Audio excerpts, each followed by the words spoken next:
Assalamualaikum warahmatullahi wabarakatuh. Bismillahirrahmanirrahim. Innal hamdalillah nahmaduhu wa nasta'inuhu wa nastaghfiruh wa na'udzu billahi min syururi anfusina wa min sayyiati a'malina. May yahdihillahu fala mudilla lahu wa may yudlil fala hadiyalah. Asyhadu an la ilaha illallah wahdahu la syarika lah wa asyhadu anna Muhammadan 'abduhu wa rasuluh. Allahumma salli ala Muhammad wa ala ali Muhammad. Rabbi yasir wa la tu'asir bitammim bil khair. Rabbi shrah li sadri wa yassir li amri wa hlul 'uqdatam min lisani yafqahu qawli. Allahumma aftah alaina hikmataka wa anshur alaina min khazain rahmatika ya arhamar rahimin.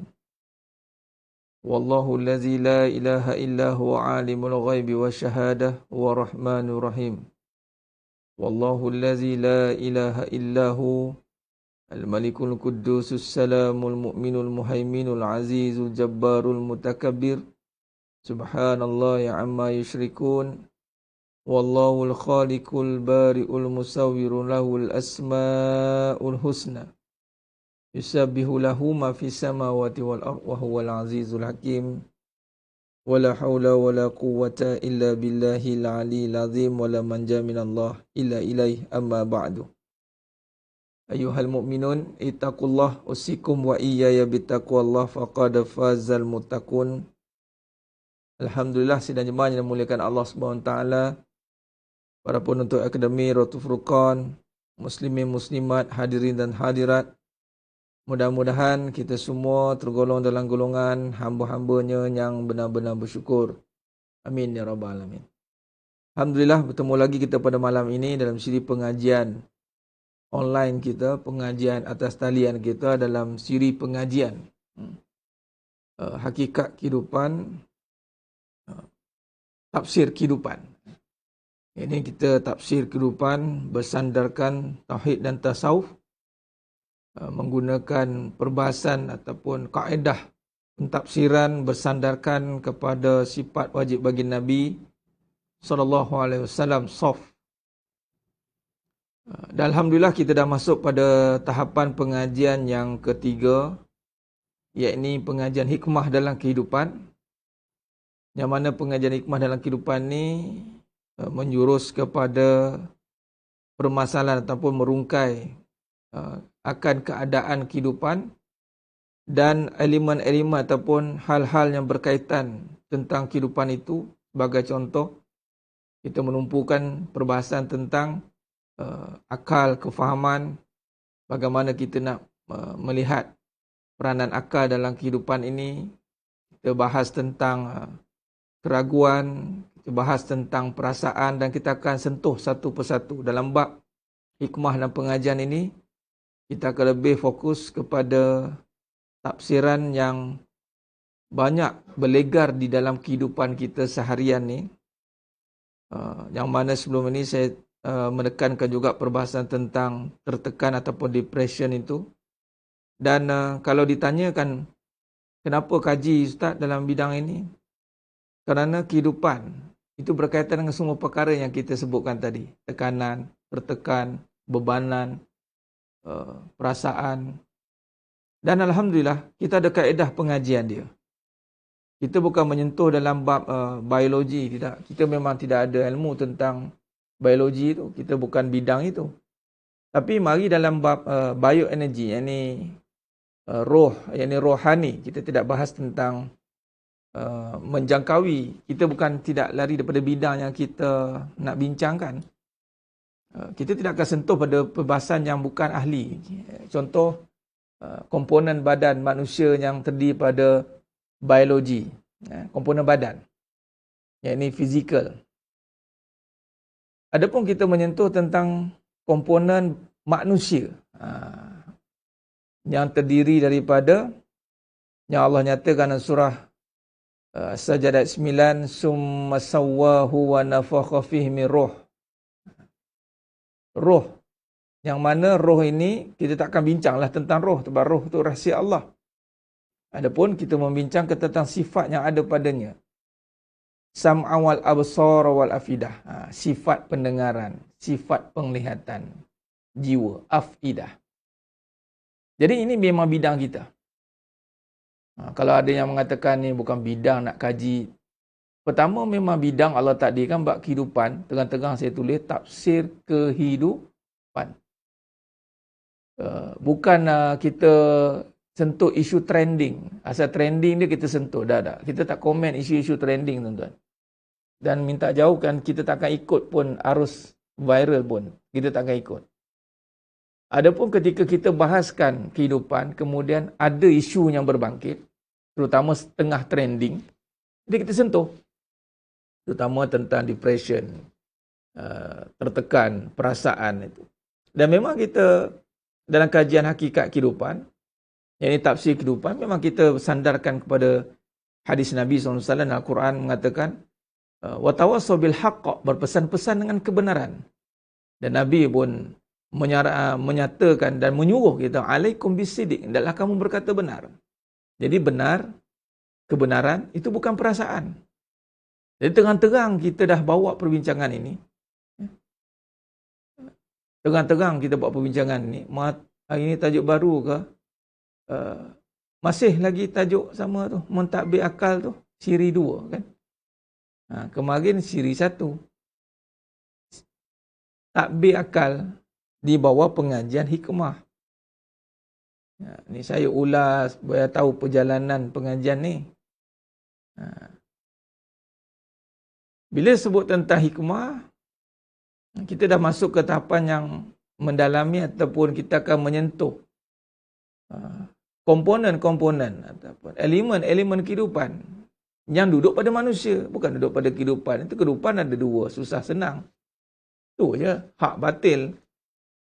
Kehidupan ni yang duk pening-pening kadang-kadang keliru ni, yang keliru kita. Kehidupan tu jelas dah. Kehidupan tu nyata dah Allah kata. Terutamanya kehidupan dunia. Penipu. Wa mal hayatud dunya illa mata'ul ghurur. Yang kita akan baca sebentar lagi surah Al-Hadid. Terang.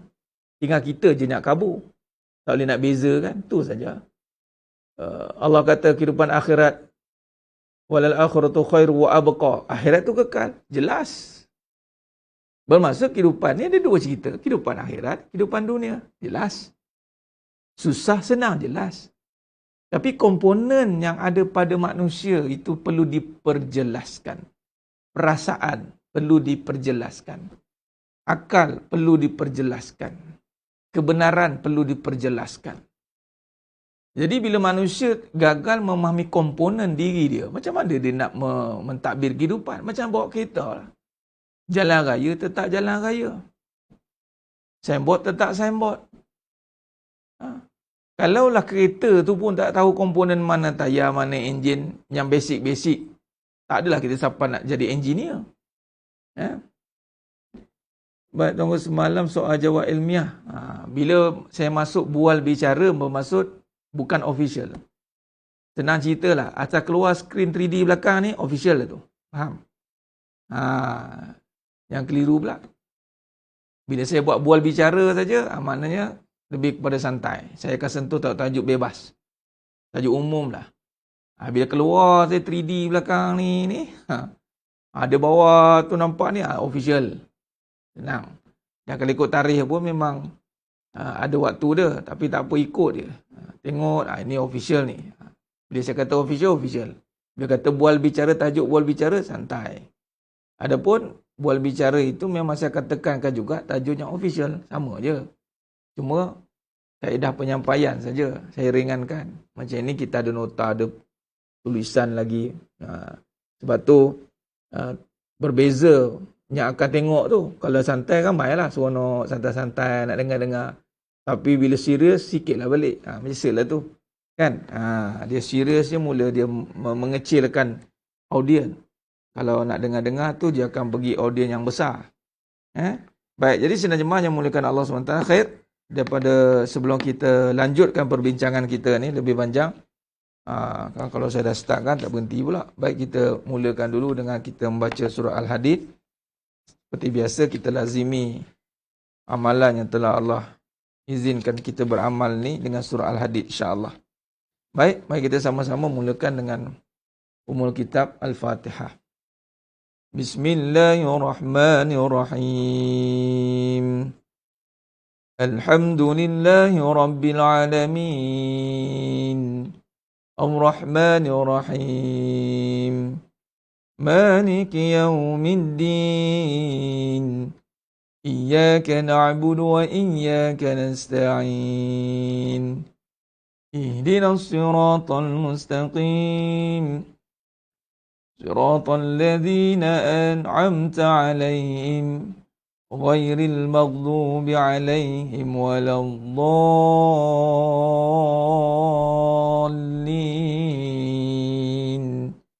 آمين.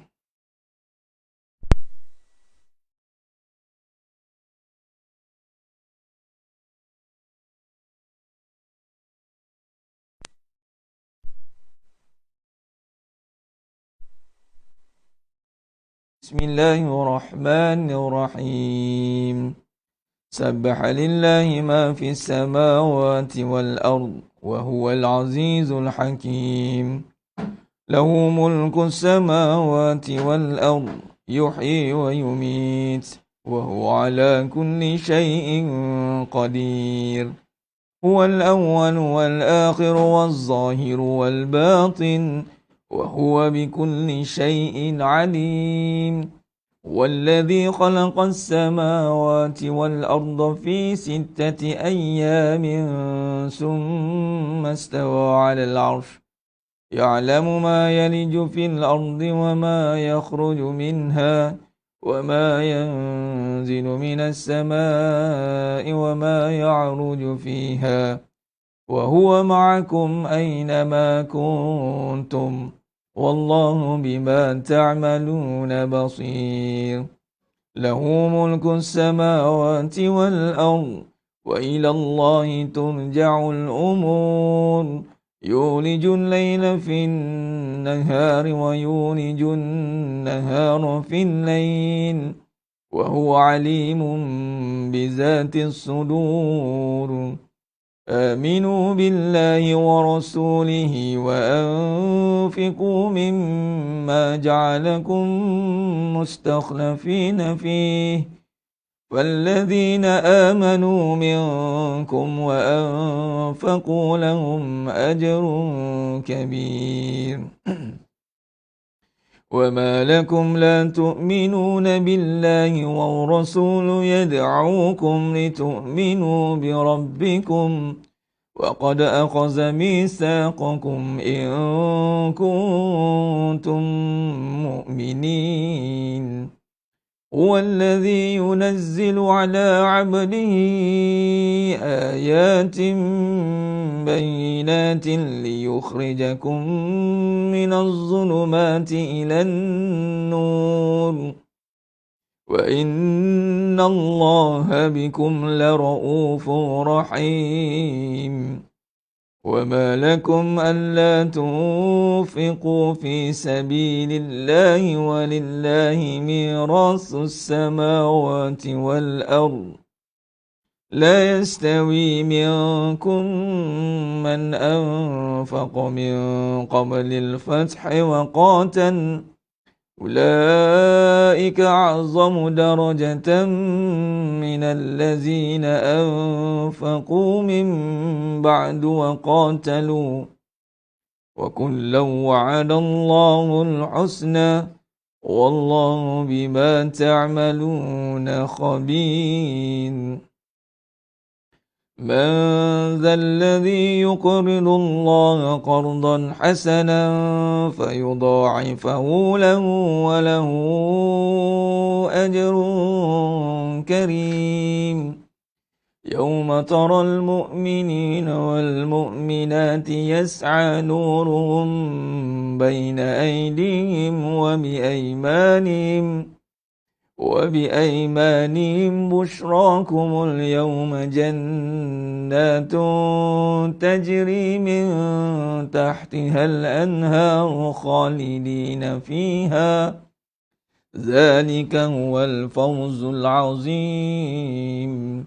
يوم يقول المنافقون والمنافقات للذين آمنوا انظرونا نقتبس من نوركم قيل ارجعوا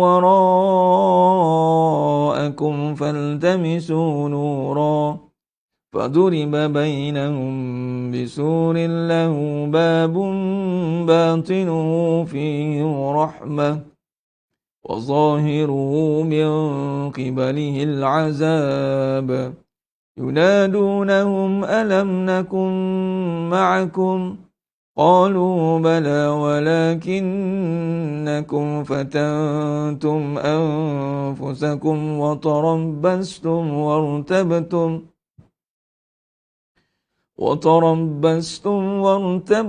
وغرسكم الأماني حتى جاء أمر الله وغركم بالله الغرور فاليوم لا يؤخذ منكم فدية ولا من الذين كفروا مأواكم النار هي مولاكم وبئس المصير ألم يأن للذين آمنوا أن تخشع قلوبهم لذكر الله وما نزل من الحق ولا يكونوا كالذين أوتوا الكتاب من قبل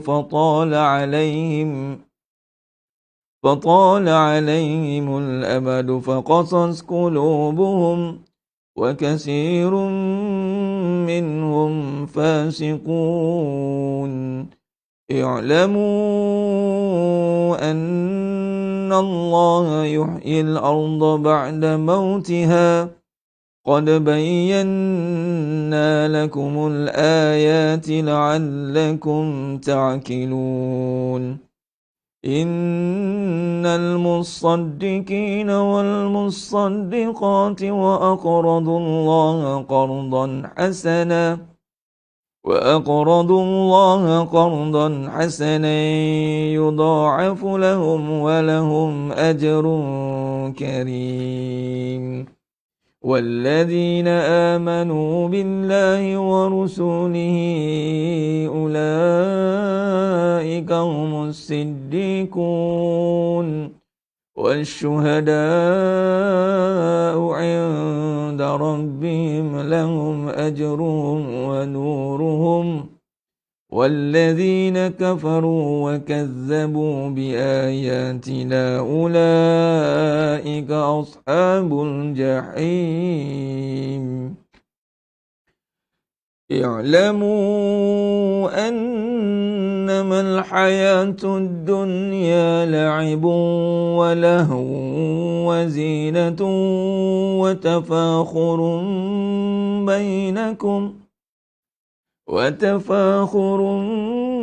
بينكم وتكاثر في الأموال والأولاد كمثل غيث أعجب الكفار نباته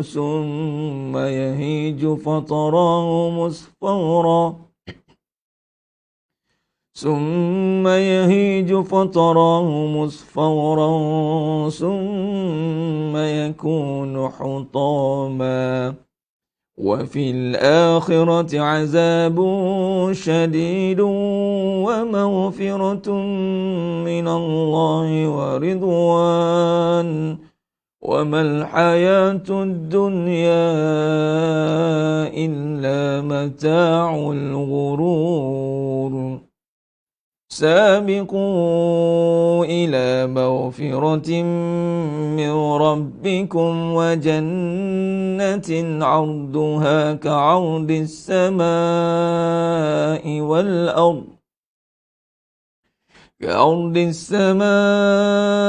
والأرض أعدت للذين آمنوا بالله ورسله ذلك فضل الله يؤتيه من يشاء والله ذو الفضل العظيم ما أصاب من مصيبة في الأرض ولا في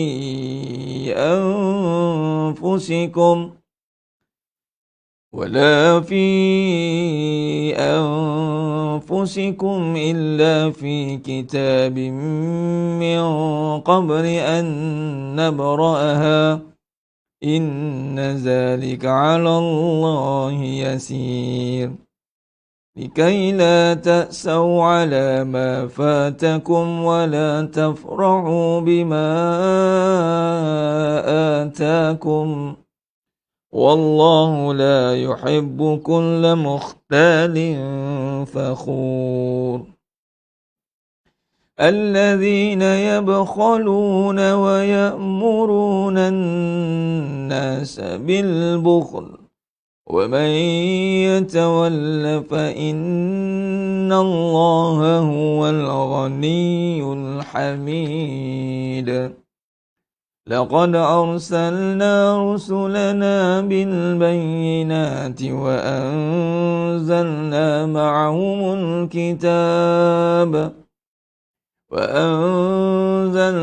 معهم الكتاب والميزان ليقوم الناس بالقسط وأنزلنا الحديد فيه بأس شديد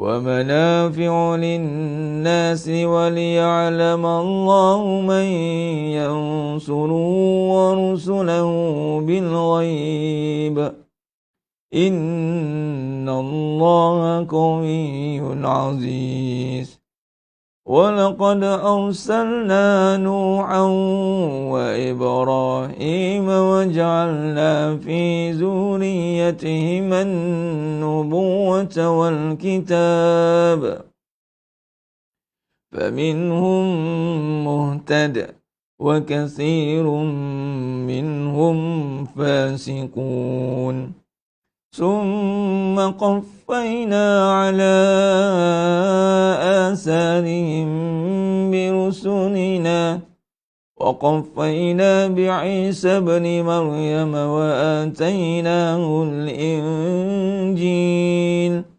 وجعلنا في قلوب الذين اتبعوه رأفة ورحمة ورهبانية ابتدعوها ما كتبناها عليهم إلا ابتغاء رضوان الله فما رعوها حق رعايتها فآتينا الذين آمنوا منهم أجرهم وكثير منهم فاسقون يا أيها الذين آمنوا اتقوا الله وآمنوا برسوله يؤتكم كفلين من رحمته ويجعل لكم نورا تمشون به ويغفر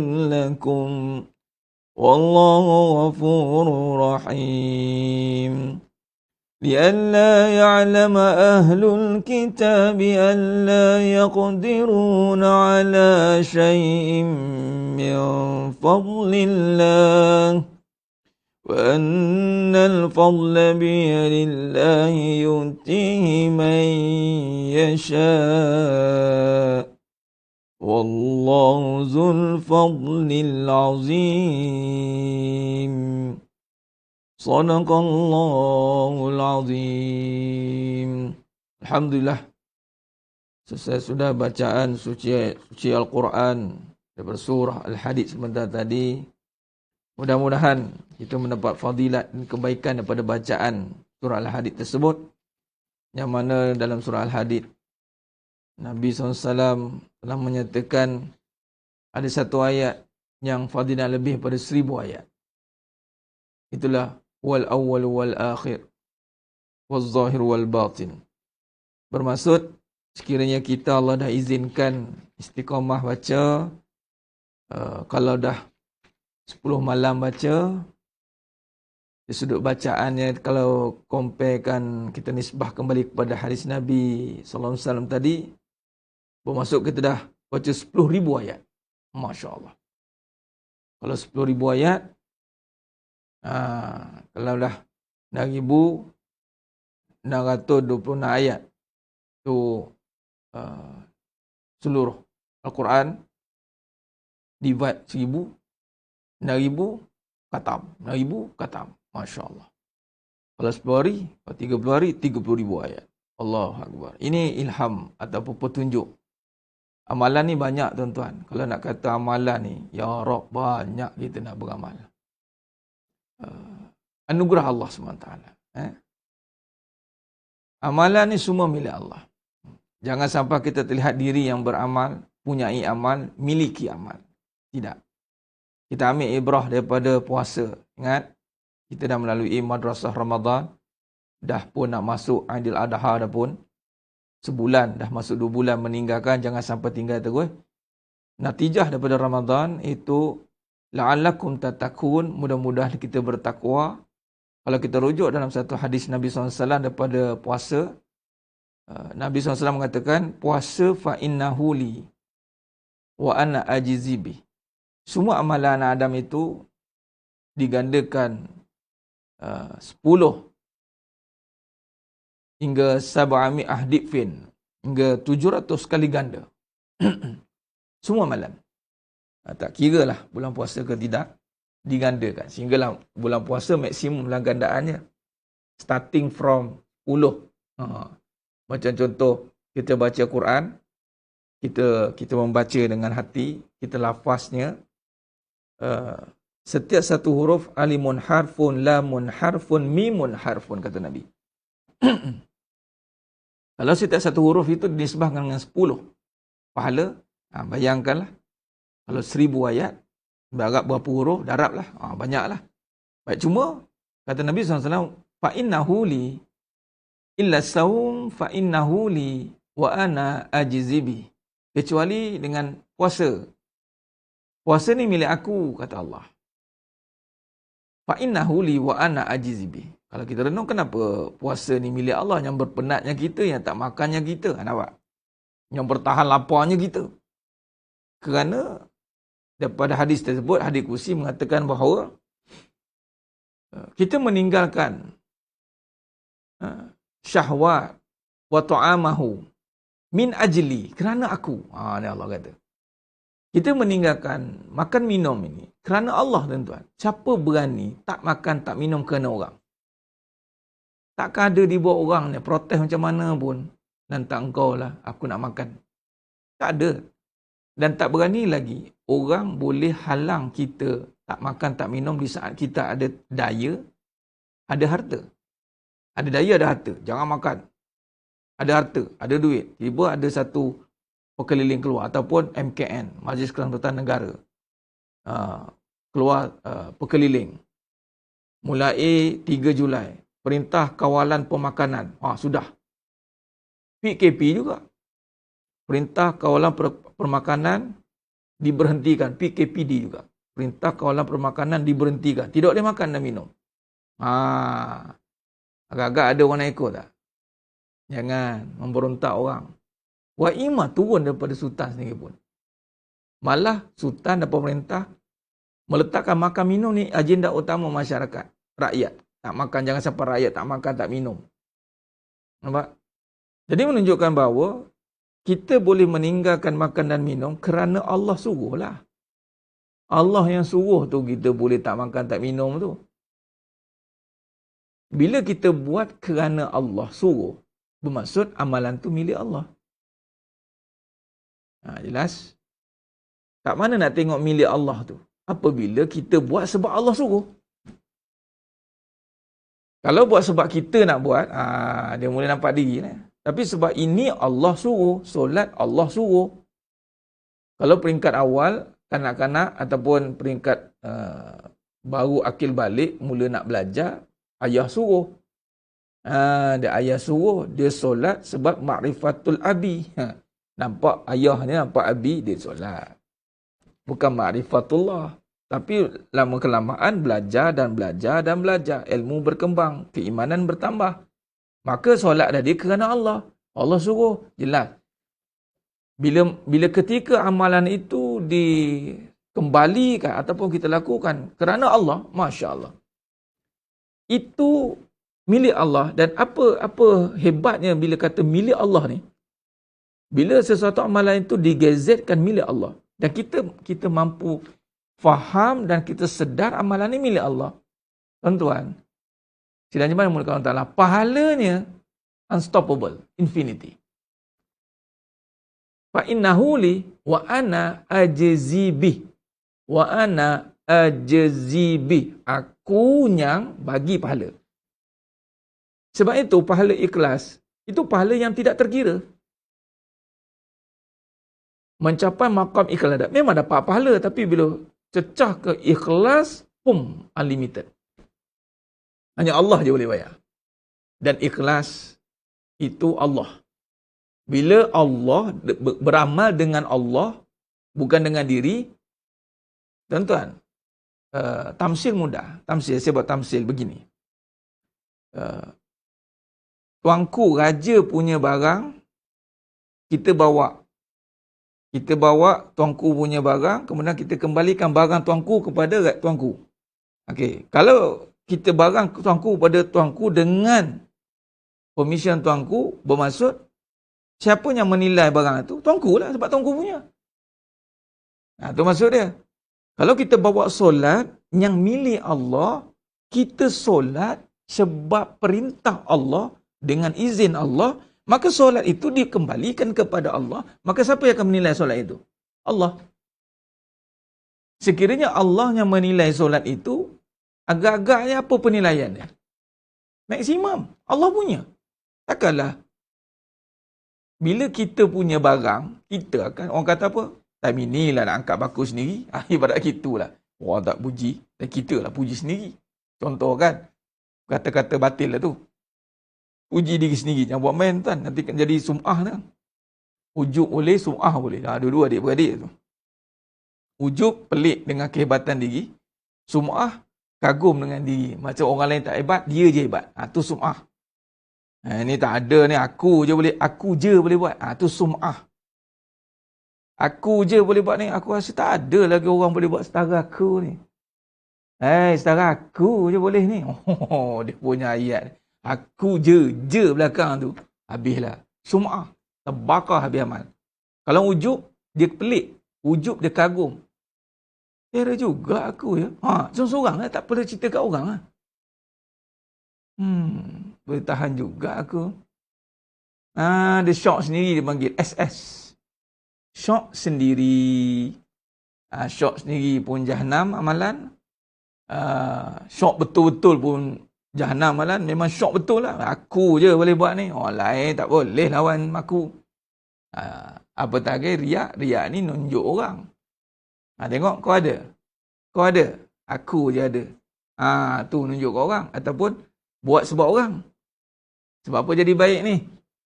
Sebab suami. Bila. Kalau sebab suami habis ya. Bila sebab suami ni teringatlah. Satu WhatsApp lama dah cerita ni. Makan tahun juga tapi saya ingat. Tiba-tiba dapat masuk satu WhatsApp. Mesej saya. Ni Ustaz Farid? Ya. Terus tanya. Kenapa ya? Orang lelaki ni kalau bak kahwin lagi je, terus jadi ustaz. Orang lelaki ni kalau kahwin lagi, terus jadi ustaz. Terus guna agama. Lepas tu saya jawab. Tidak gitu puan. Ni dapat nombor pada mana ni? Daripada handphone suami saya lah. Sah. Ni orang yang ikut aku lah ni di hati. Siapa ni saya tak kenal. Tak begitu puan. Tak semua. Tak semua yang mempergunakan agama. Tak semua yang jadi tiba-tiba jadi ustaz. Lepas tu saya pun kilai. Begitu juga dengan perempuan. Bak kahwin lagi ni. Semua kebanyakan hilang agama. Saya cakap itu. Hilang agama. Sebab takdir kan. Ada seorang setengah tu dia confuse nak. Kebanyakannya tak terima takdir lah. Dalam bab tak suka tu mungkin kita boleh terima tak suka. Tapi dalam bab tak suka letak agama jadi suka balik. Tapi yang kebanyakannya takdir tu. Dia tak boleh terima takdir. Tu isu besar dia. Saya sebab tu saya tulis Hilang agama. Terus dia jawab, saya hilang agama sebab suami saya. Saya hilang agama sebab suami saya. Saya cakap, astagfirullah. Saya cakap, murahnya agama puan. Kalau macam tu, tukar kalimah syahadah puan, asyhadu an la ilaha illa suami. Saya cakap macam tu. Terus tak reply. Dah murahnya lah. Agama ni diperlakukan tengok keadaan manusia. Kalau orang baik, kita jadi baik. Kalau orang jahat, kita jadi. Murahnya agama kita. Nampak? Jadi, jangan buat sebab manusia. Suruhan Allah. Suruhan Allah. Bukan call. WhatsApp. Dia WhatsApp saya. Memang tak beranilah nak call. Setakat ni. WhatsApp je, WhatsApp. Ada satu tu call. Tapi lelaki lah. Tak boleh bercakap tu hanya men. Kalau ada benda ni dia ada. Tapi boleh lah baca-baca sikit, okey. Jadi kalau tengah nak mama nak call saya, jangan. Sama dia tak boleh bercakap atau dia tak boleh berhenti bercakap. Di antara dua lah. Dia keluar dia punya saka tu. Ada. Dia call dia pun marah-marah. Ada je. Jadi maksudnya apa? Suruhan. Nak nampak suruhan Allah ni susah. Suruhan Allah surah sangat susah sebenarnya. Nampak macam mudah Allah suruh. Nampak macam mudah sebut Allah suruh. Tapi nak nampak suruhan Allah itu susah. Susah amat. Macam nak istiqomah malam ni. Orang tanya, kenapa macam mana nak istiqomah? Nampakkanlah suruhan Allah. Allah suruh istiqomah dalam menuntut ilmu. Dan ini bukan soal taksub ke apa. Istiqomah. Masa banyak kita guna untuk apa? Kita hanya peruntukkan sejam setiap malam. Yang istiqomah ada kelas official macam ni. Kalau ada ustaz lain buat, tak apalah, pilihlah, tak ada masalah. Pilihan masing-masing lah.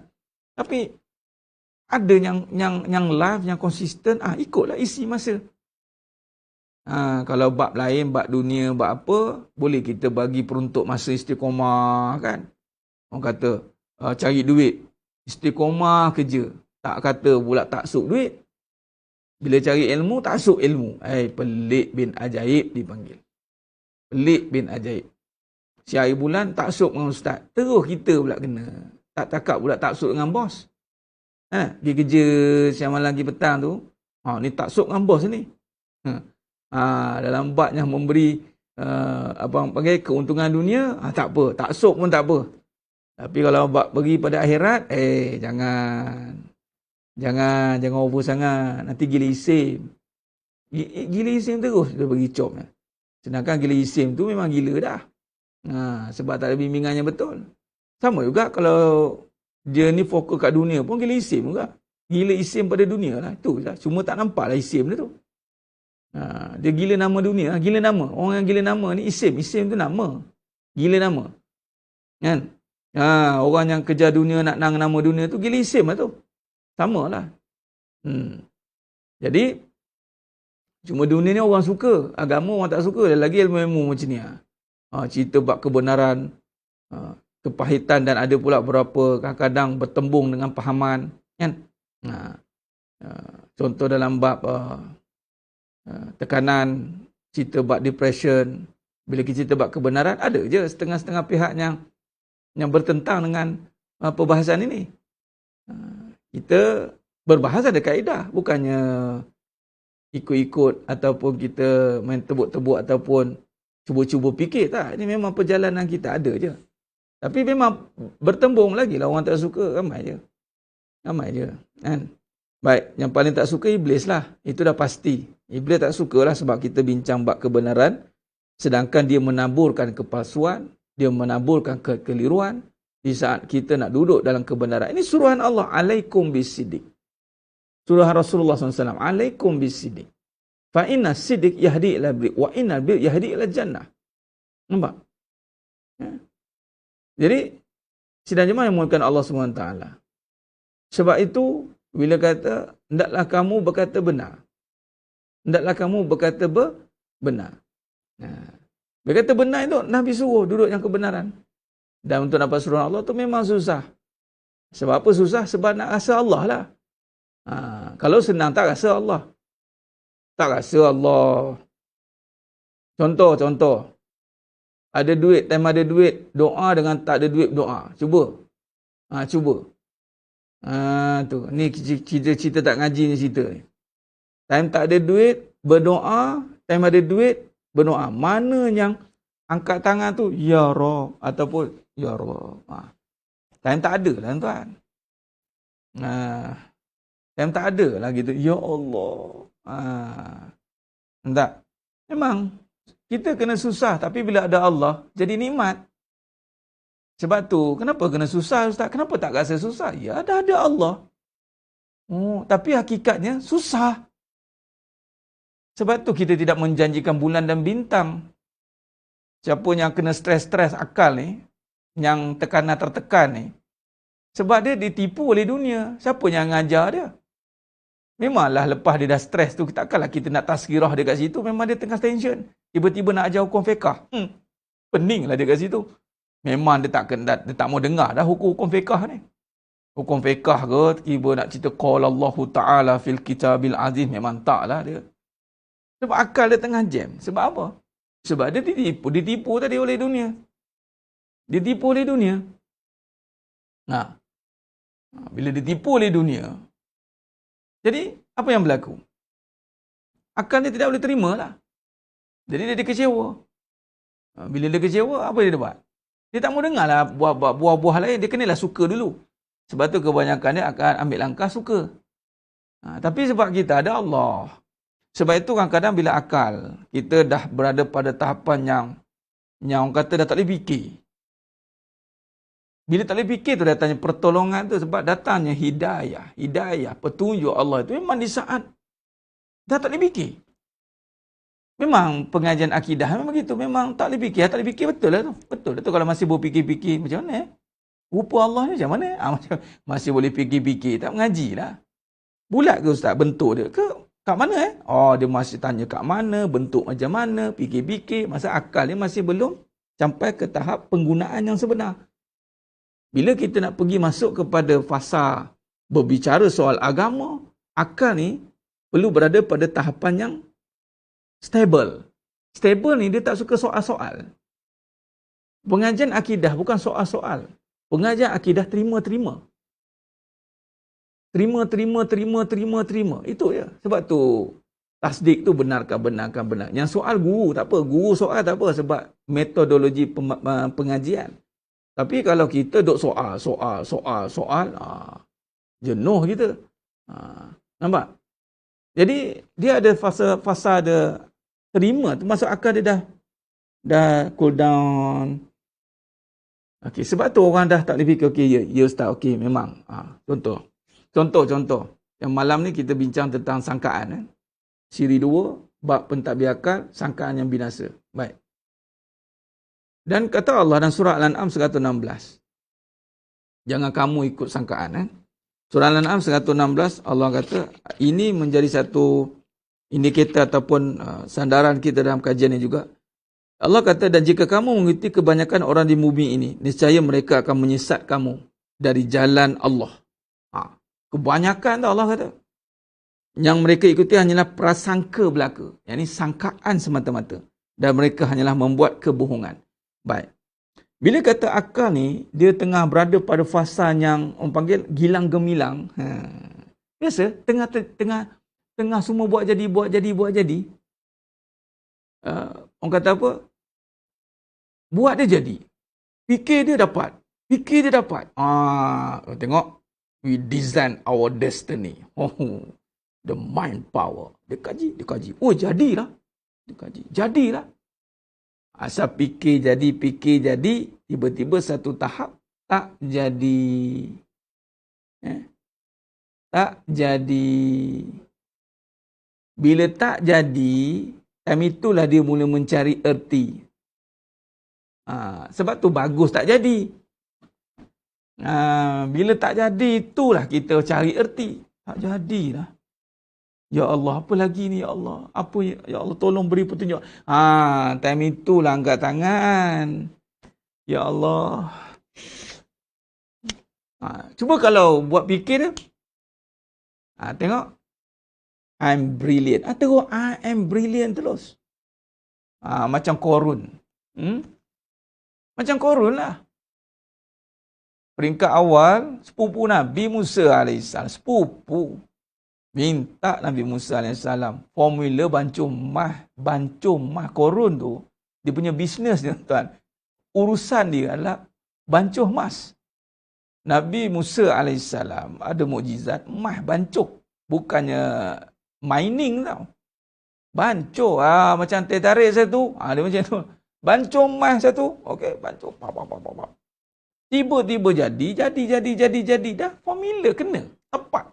Formula. Never mistake. Formula kan? Mistake tu bila dia campuran tak betul, mistake lah. Formula ni tuan.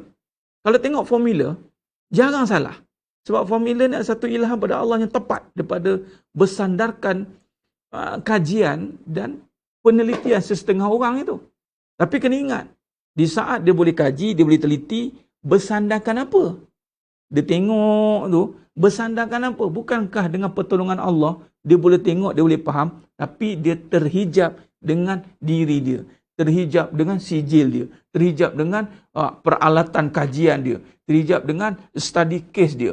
Tiba-tiba Allah bagilah formula. Jadi tuan-tuan. Bila jadi, mula aku. I do anything, I do everything. Dia mula I tu, aku tu. Baik. Bila satu tahap tak jadi. Sebab tu orang kata learn from mistake. Bukannya learn from mistake sebenarnya. Tak ada istilah mistake.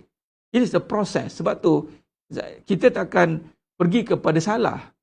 Gagal. Sebab Islam tak suruh belajar dengan kegagalan, kesalahan. Islam suruh belajar dengan kebenaran. Mana yang haram, mana yang halal. Belajar. Jangan buat yang haram. Ragu-ragu tinggal. Nabi dah ajar. Mana ada try-try. Ingat, dalam agama Islam, no try and error. Akal ni jangan cuba-cuba. Tak ada istilah cuba-cuba. Kalau kita tak ada maklumat tentang perkara itu, kita tak ada kaedah yang cukup untuk menilai perkara itu, diam dulu. Tabayun, cari maklumat. Itu sebenarnya.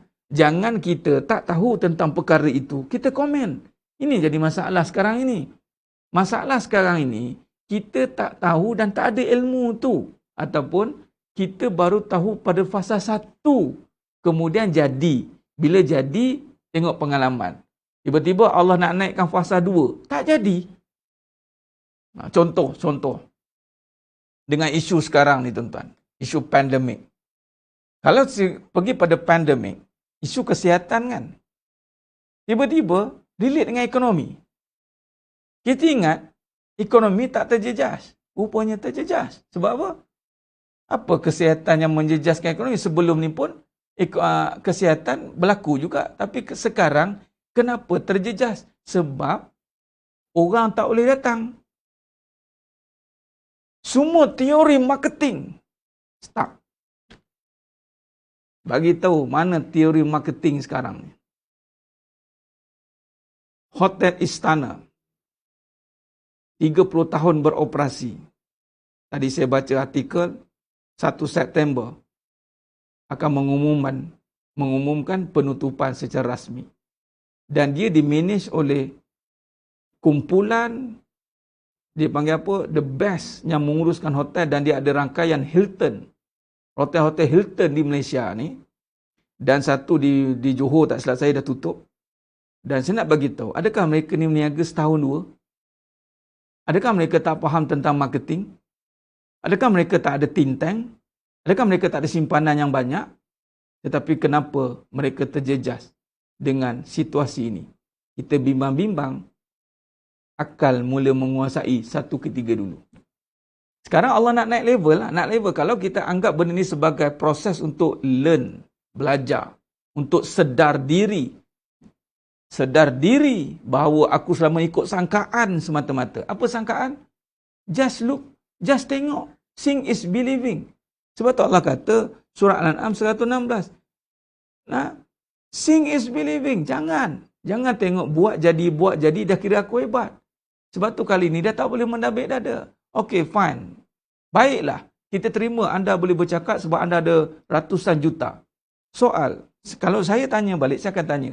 Kalau anda dapat 100 juta, terangkan dekat saya, nak pertahankan 100 juta, apa plan yang ada? Kalau anda boleh bentangkan plan tindakan untuk dapat 100 million, terangkan plan tindakan untuk pertahankan 100 juta dalam keadaan sekarang. Tuan-tuan, sedang jemaah yang mulakan Allah Ta'ala, the business ataupun dalam bahasa urusan is about human. Hubungan sesama manusia. Bila Allah cut hubungan tu tuan-tuan, you are no business. No business. Sekarang kita hubung dengan online. Okey, tak apa. Jangan lagi tak belajar. Jangan ingat, online lah berhubung ni. Oh, online. Kalau Allah bubuh wifi cut off, hanya kat apa?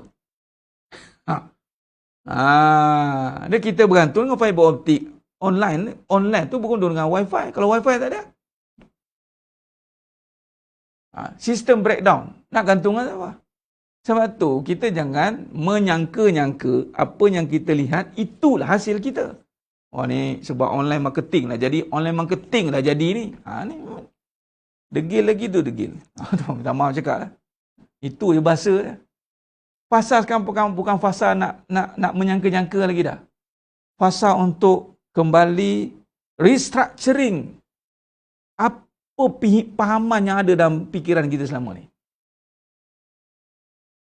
Allah sendiri ajar. Allah ajar. Direct. Learning from Allah. Ini Allah ajar direct, tuan-tuan. Apa teori ada? Sebab tu doa Nabi ajar dua tu. Mahal nilai dia. Allahumma inna nas'alukal afwa wal afiyah. Kita dengar dua ayat ni macam simple. Afwa wal afiyah. Kita nak duit banyak. Bukan afwa wal afiyah. Sambil gelak-gelak. Okey, duit banyak. Okey, duit banyak. Allah bagi afiah tak settle. Macam sekarang ni duit banyak kan? Tapi afiah tak selesai. Daripada banyak duit, afiah tak selesai. Afiah tak selesai, yang ni kesihatan. Apa jadi? Orang tak boleh datang, sakit. Dah lah sakit, pandemik pula tu. Orang takut nak tidur. Tidur tengok kaunter, orang takut. Semua takut. Afwa wal afiyah, keampunan. Keampunan tak keselamatan paling besar. Hidup tak bermakna kalau tak ada keampunan. Amalan banyak, kalau tak ada keampunan, tak guna, tuan. Iblis amalan banyak. Iblis amalan banyak, tuan. Tapi tak ada keampunan. Sia-sia. Ada orang amalan sikit, tapi keampunan Allah terima. Masuk syurga. Syurga tempat Allah ampunkan sesiapa yang Allah nak. Bukan tempat orang banyak amal. Sebab masuk syurga pun dengan rahmat Allah. Bukan dengan banyak amal. Rahmat ni apa? Belas kasih. Kita minta belas kasih Allah. Itulah rahmat. Sebab tu kena nampak keamalan ni milik Allah. Ya Allah, terima kasih. Ya Allah bagi baca surah Al-Hadid. Ya Allah, terima kasih. Allah boleh bagi sedekah. Ya Allah. Ni dah viral kan lagi. Tengok. Aku boleh sedekah. Bukan apa. Kita nak menggalakkan orang sedekah. Ya. Yalah tu. Ustaz sangka baik lah Ustaz. Yelah, tengah sangka baik lah ni. Kalau tak sangka baik, dah lama lah kita smash lah. Tapi agak-agak kalau dah sampai tahap, dah jadi macam program reality, letih juga. Yang kalau kita nak terang-terang tu, kita terang pada orang yang nak bagi tu. Kadang-kadang kita sembunyikan siapa bagi, tak tahu. Maksud terang-terangan tu, orang yang bagi tahu siapa dari mana. Itu maksudnya. Bukan netizen tahu siapa yang bagi. Orang yang bagi tu. Ni ada hamba Allah bagi siapa, tak tahu. Ada baiknya ketika tu bagi tahu. Oh, ya Allah hamba ni, aku ingatkan dia ni sombong. Macam tu. Bagi tahu ada baiknya. Sebab setengah-setengah orang, dia mungkin salah anggap pada setengah orang. Bila dia bagi tahu dekat yang terima tu, bukan dekat netizen. Netizen itu bab lain. Ni orang yang terima ni bantuan ni. Kadang-kadang dia tak tahu daripada siapa. Hamba Allah. Kalau tahu siapa yang bagi ni daripada saya ni. Saya yang bagi ni. Tujuan saya bagi tahu saya ni. Puan begini. Tengok. Pertama, dia tahu. Ingat muka saya, doakan saya. Yang kedua, saya nak bagi tahu bahawa bagi ini adalah dengan izin Allah. Bukan saya. Boleh. Jadi orang tu, ni lah yang bagi saya. Ada ketika sembunyikan terus. Langsung tak tahu. Orang yang terima bantuan tak tahu siapa bagi. Ini dia lah orang terima bantuan tahu siapa bagi. Netizen pun tahu. Double tahu tuan-tuan. Faham? Dia ni galakan sedekah ni. Dan memang digalakkan pun. Nampak? Itu maksudnya apa tadi? Berbalik pada amalan. Ini milik Allah. Allah bagi. Terima kasih ya Allah. Rasanya. Rasa pemberian tu. Bila amalan itu tidak kita rasakan dari Allah pun, kita akan anggap amalan tu, malah kadang-kadang kita jadi macam tak appreciate dengan amalan yang sedia ada.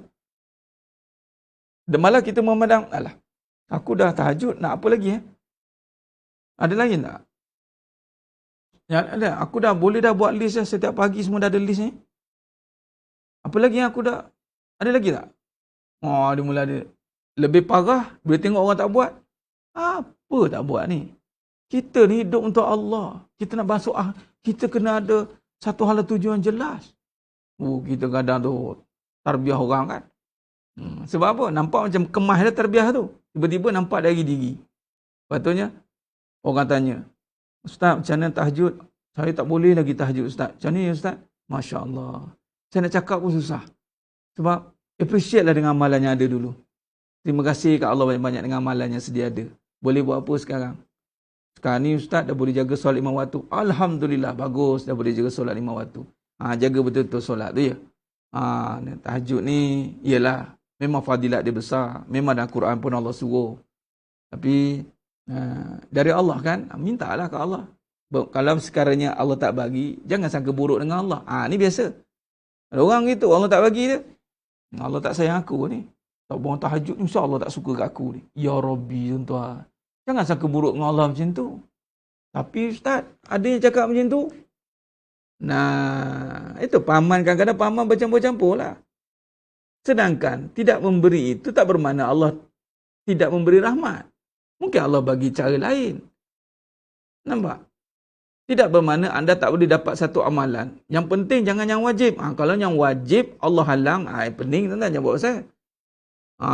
Contoh syirik, itu yang wajib. Allah tak bantu kita untuk tidak syirik. Sebab syirik ada doa. Allahumma inna na'udzubika an nusyrika bika syai'an na'lamu wa nastaghfiruka lima la na'lamu. Ni mesti. Hati bolak-balik. Ya mukallibal qulub, sabbir qalbi ala din wa ala ta'atik. Ini jelas. Solat. Rabbi ja'alni muqimas solah wa min zurriyati, Nabi Ibrahim. Ini yang wajib-wajib. Yang wajib ni kena. Kalau yang wajib ni Allah tak tolong, maksudnya Allah tak nak kita. Solat masih belum lagi jadi orang yang hebat dalam solat. Anda hebat solat pun tak boleh popular pun. Ya, aku solat waktu lah. Alah, baru nak solat waktu ke? Buat malu orang, jangan cakap macam tu. Hai, baru nak solat waktu.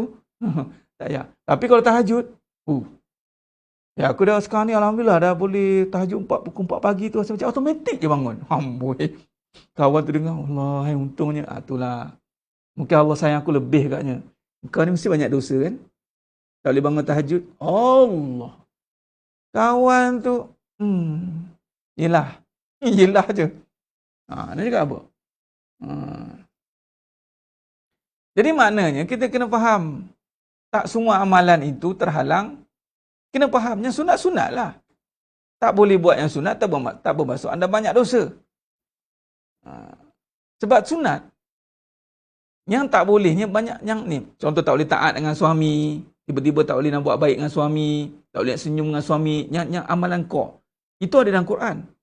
Bir walidayni ihsana, tak boleh buat baik dengan mak ayah, suami, tak boleh nak buat baik dengan mak ayah. Itu halangan besar.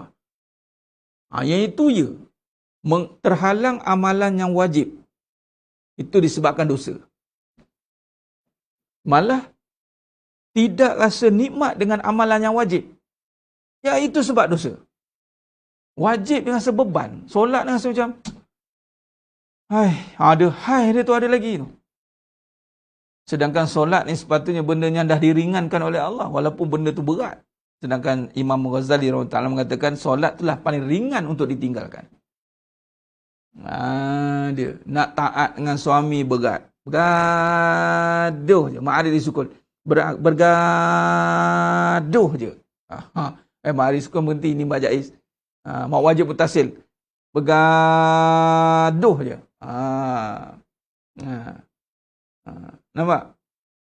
Bila nak didik, contoh nak didik isteri wajib. Didik isteri wajib. Tiba-tiba seorang suami tak boleh nak didik isteri. Apa dosa yang dia buat?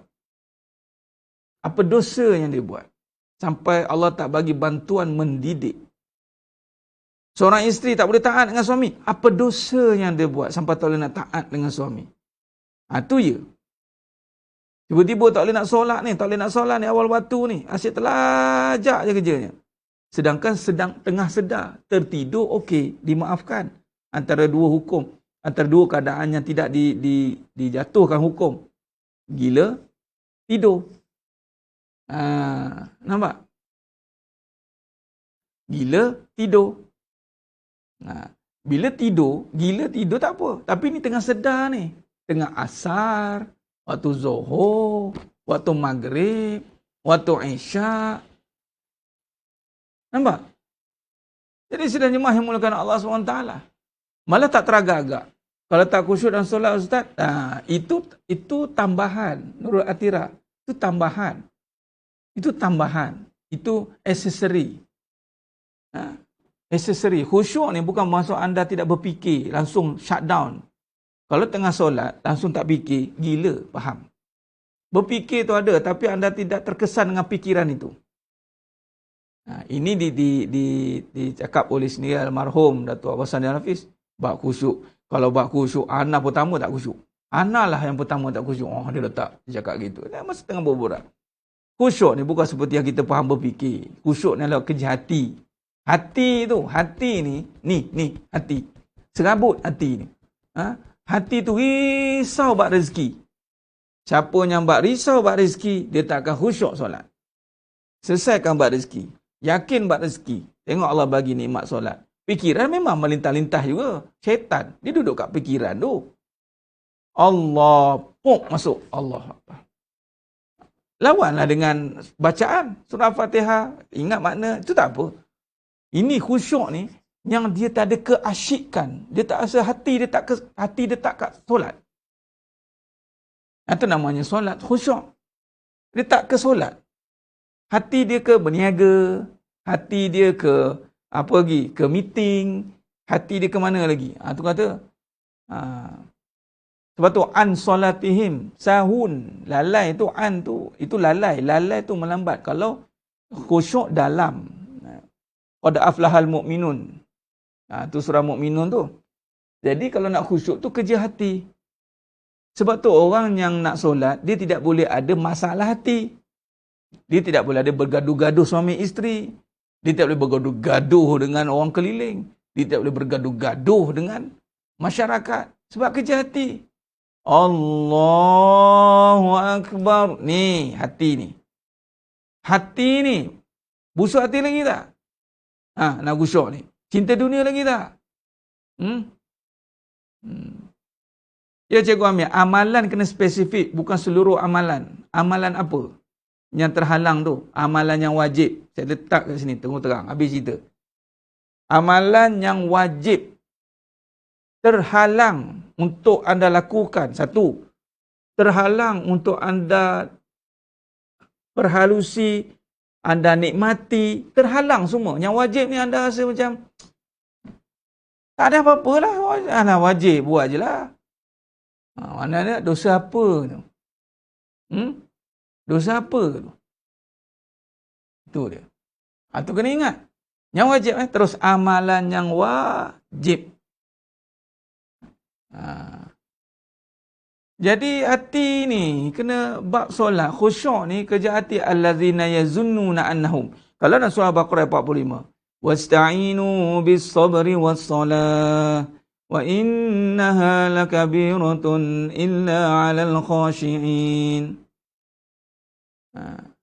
Alladzina yazunnuna annahum mulaqu rabbihim wa annahum ilaihi raji'un. Orang yang yakin nak jumpa Allah, allazina yazunnuna annahum mulaqu khashiin, tu orang yang takut dengan Allah. Kalau bab fikiran, ni bab masih kita bincang bakal ni. Sebelum saya buat slide, saya cakap dulu macam ni. Dia begini tuan-tuan. Kalau tengah solat, kenapa semua fikiran datang? Pertama, ia gangguan setan. Gangguan setan. Tuan-tuan, begini. Fikiran, kalau kita terganggu, kalau kita tak ada ilmu untuk dipanggil menghentikan kerisauan pada fikiran, dia akan turun ke hati, tuan. Dia sebenarnya fikiran ini bila tengah solat semua datang sebab waktu itu tengah tenang. Waktu tenang itulah semua benda nak dibincang. Dengan tenang, zeruk keluar semua. Jadi sekarang ni lalai. Jangan salah tafsir pula. Lalai bukan dalam solat tu, lalai luar. An solatim sahun. Lalai ni zuhur awal waktu. Kan? Zuhur. Maghrib 7.30. Asar 4.48. Lalai ni 5.30 dah.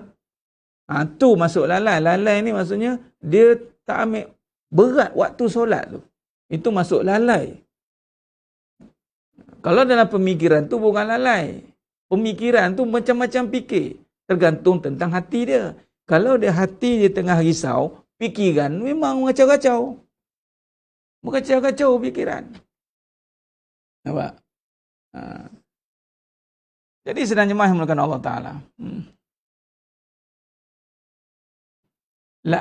Saya beritahu lalai itu adalah waktu solat. Okey? Lalai itu dikira waktu solat. Tak jaga waktu solat. Tak jaga rukun-rukunnya. Fikiran tu benda yang di luar kawalan. Nampak? Tapi kat mana boleh kawal? Hati.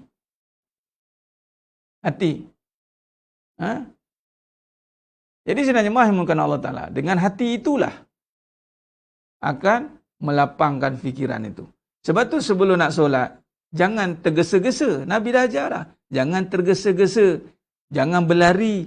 Jangan nak kejar jemaah. Berlari. Allahu Akbar. Jangan. Sebab tu ada qabliyah dulu. Tenang-tenang. Relax. Apa tadi fikir? Dah settlekan dulu. Sebab tu jangan sibuk dunia. Sebab tu kalau kita jenis yang nak betul-betul jaga solat, jangan sibuk dunia. Orang sibuk dunia banyak fikir. Dalam solat pun dia berfikir. Sebab tu dia kena ada transition. Sebelum nak solat setengah jam. Settle down apa yang fikir tadi. Tengah fikir apa tadi? Dah nak solat ni kita berhenti. Setengah jam sebelum. Waktu tu fikir betul-betul apa yang fikir tadi. Lega dah. Okey dah, tak payah fikir apa-apa dah. Tapi biasanya kalau orang yang tak ada masalah hati, dia boleh riliskan fikiran. Tapi kalau masalah hati ni tuan, dengki ada, khianat ada, busuk hati ada, sum'ah ada, ujub ada. Fikiran dia jarang dapat pemikiran yang tenang. Jarang tuan-tuan. Okey. Ini sebab apa? Mari. Ini sebab dia sedang jemaah yang mulakan Allah SWT.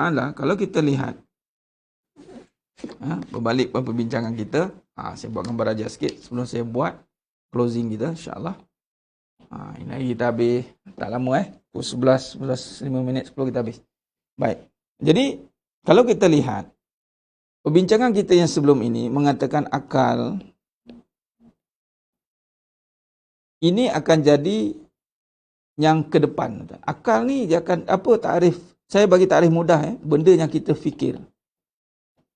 Kita fikir ni bersandarkan apa yang kita lihat. Okey, akal ni lihat pula, tengok ada dua keadaan, lihat yang nampak zahir,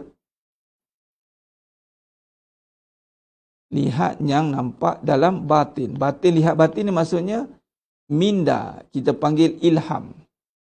Ni ilham. Ataupun dipanggil bayangan. Bayangan. Bayangan. Baik, ini akalnya kerja, fikir. Okey, fikir. Dan dalam Al-Quran memang ada 49 kali dicerita tentang afala yatafakkarun. Okey, baik. Dalam Al-Quran mengatakan apa yang kamu fikir itu merujuk kepada fikiran yang mana? Fikiran yang hanya berfikir saja, yang apa yang lihat itu sandarannya apa? Okey. Sebab itu akal ini, dia ada tahap kewarasan dia, waras. Bilakah tahap waras akal ini? Apabila akal ini dipimpin oleh iman. Iman ni cerita tentang apa? Keyakinan.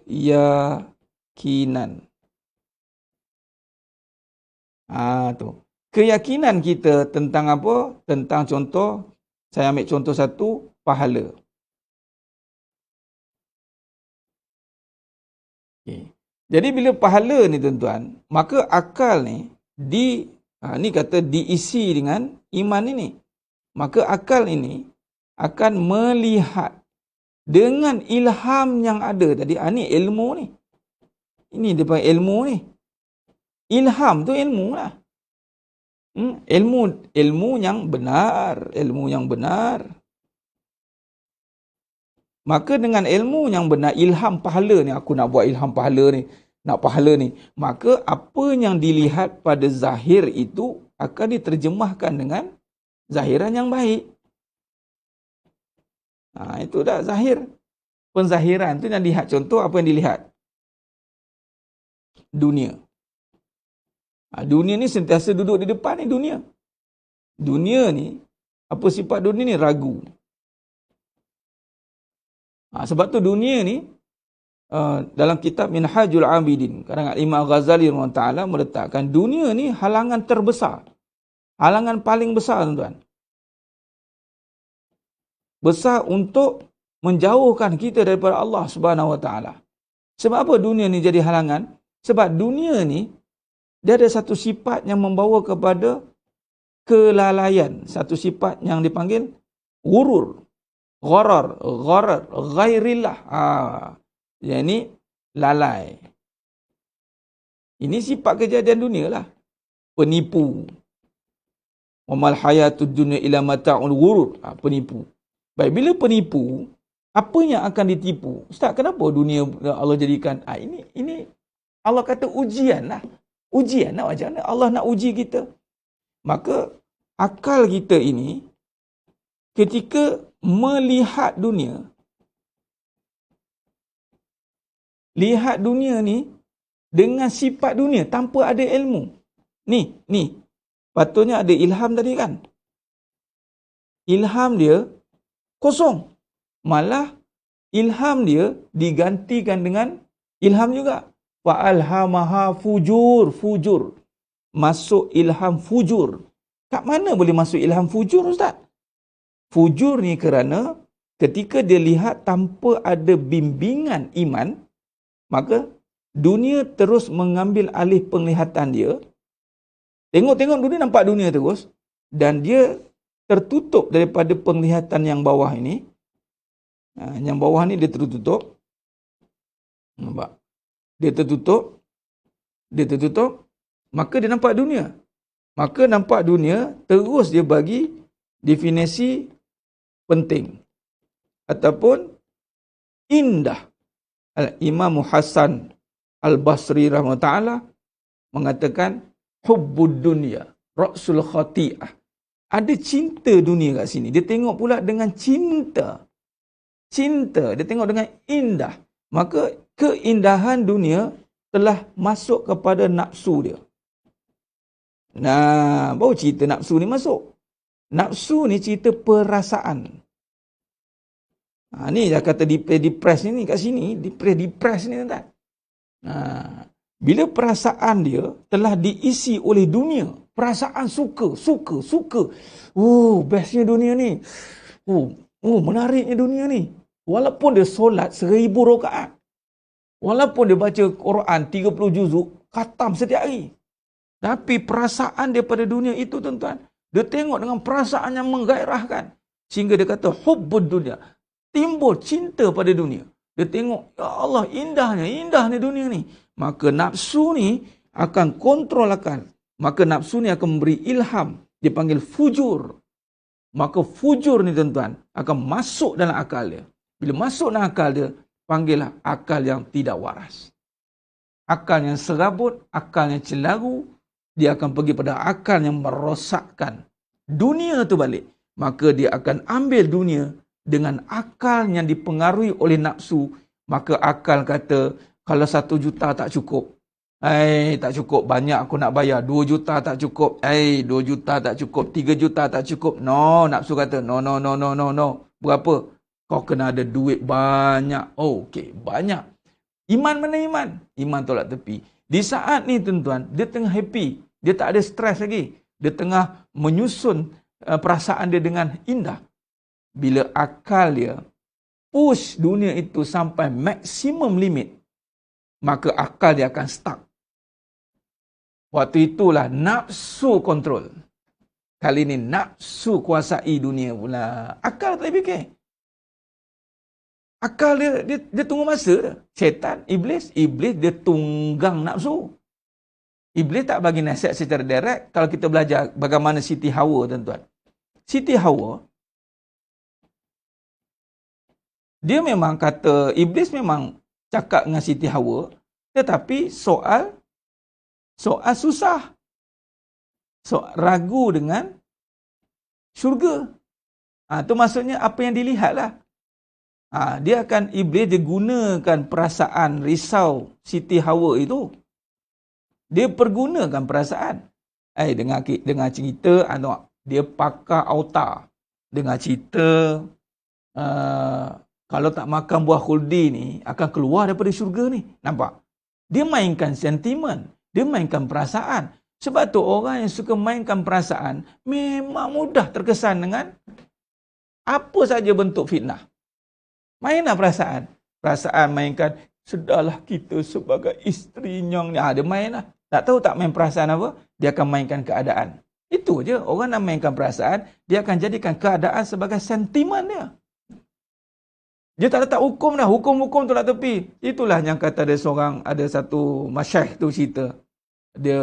Saya bersangka baiklah. Dia mengatakan bahawa tak guna cerita buat hukum dah. Fik ni.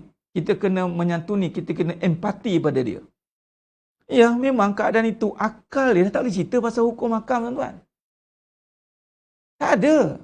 Dia kena pergi lebih tinggi pada hukum akal. Hukum hakam. Apa dia? Iman. Iman. Yang macam saya cerita tentang bekas itu, cakap. Benda emosi ni, tuan-tuan. Anda tak boleh main teori. Anda kena praktikal. Anda kena melalui. Antaranya adalah mengurus emosi para isteri. Kalau buat perasaan ni, emosi ni, bila sebut emosi, orang akan cakap apa? Perempuan. Okay, kalau macam tu, nak faham tentang emosi, urus ramai perempuan. Anda akan faham. Bukan faham perangai isteri tau. Faham emosi. Perangai isteri kita tak nak gaji. Perangai ni, kadang-kadang buang masa gaji perangai. Tak payah tak. Gaji perangai ni tak payah gaji. Bagi saya tengok tak payah gaji. Sebab apa? Perangai dia ada kat kita sama. Perangai malas, aku malas. Nak kaji macam mana? Apa dia malas? Tak ada. Yang nak kaji emosi. Tuan-tuan. Jadi kalau nak faham tentang perasaan, anda takbirlah ramai yang terutamanya yang orang kata apa, yang memerlukan santunan ataupun menyantuni emosi. Isteri ya. Sebab tu Nabi kata fitnah terbesar itu isteri.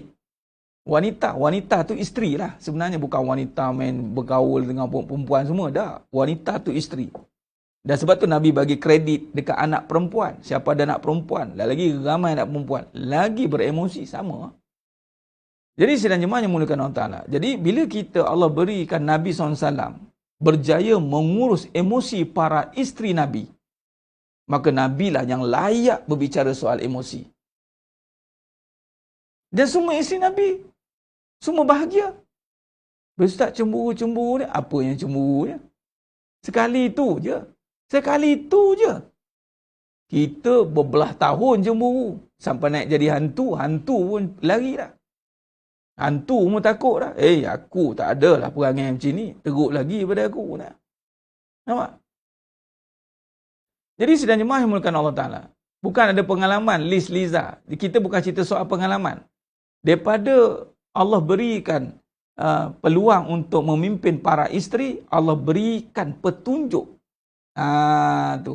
Sebab tengok rujuk dalam surah Ar-Rum ayat 21. Buka Ar-Rum ayat 21, tuan. Cuba tengok. Apa hujung ayat surah Ar-Rum ayat 21? Cuba copy paste. Masuk emosi ni bagaimana? Tak, emosi ni keadaan.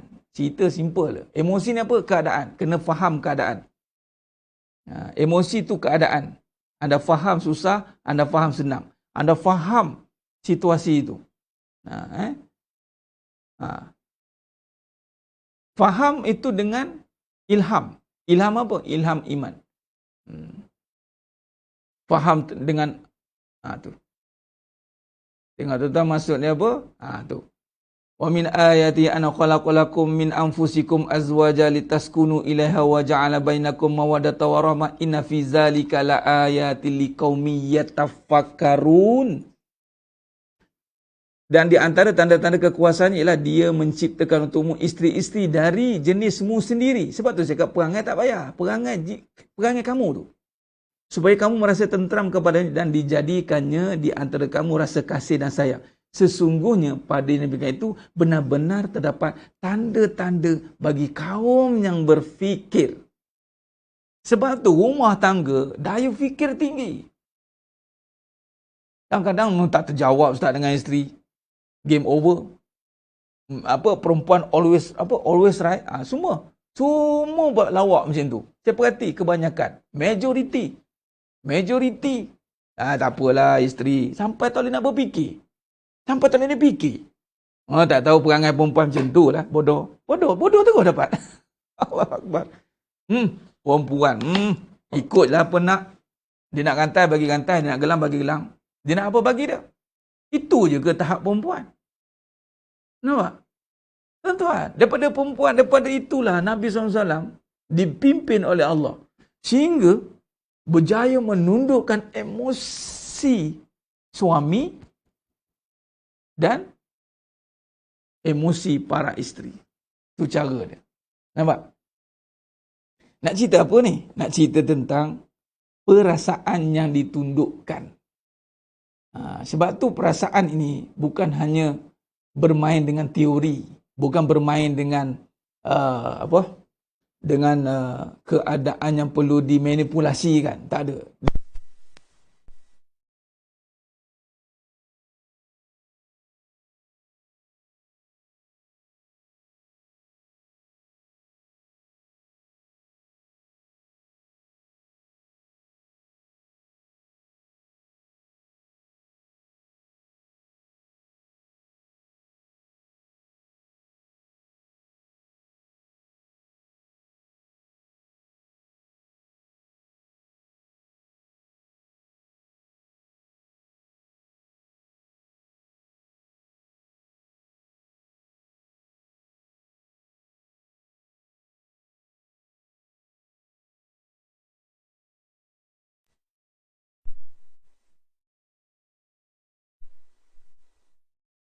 Yang muliakan Allah SWT. Khair, berbalik kepada tadi, yakni emosi.